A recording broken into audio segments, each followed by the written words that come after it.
When you have a patient with MDS-related anemia, what would be a typical treatment that you would offer them? Well, usually, Rafael, if the hemoglobin is not terribly low and the patient doesn't have symptoms, we may just go through a period of surveillance where we're simply monitoring the blood cell counts, monitoring the patient's symptoms, and not providing any therapy because there's always toxicity to take into consideration. Once the anemia has progressed or the patient is very symptomatic, then we may offer the patient erythropoiesis stimulating agents, or ESAs.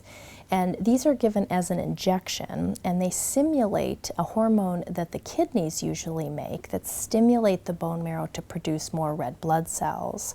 So in order to give a sense to a patient of whether this treatment may work, we'll often test their endogenous or their own personal blood level of this hormone called erythropoietin and determine whether they're more or less likely to respond based on that level. These erythropoiesis stimulating agents will often work for patients with low-risk myelodysplastic syndrome who only have anemia for many months, sometimes a year, year and a half, and patients can avoid blood transfusions with these medications.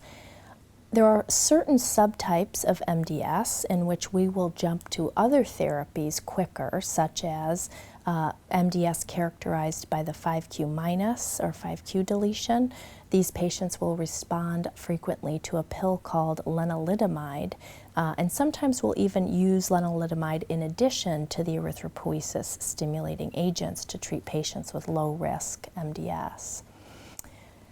There are some physicians who also may resort to using an immune-type therapy called ATG, or anti-thymocyte globulin, for patients with low-risk MDS.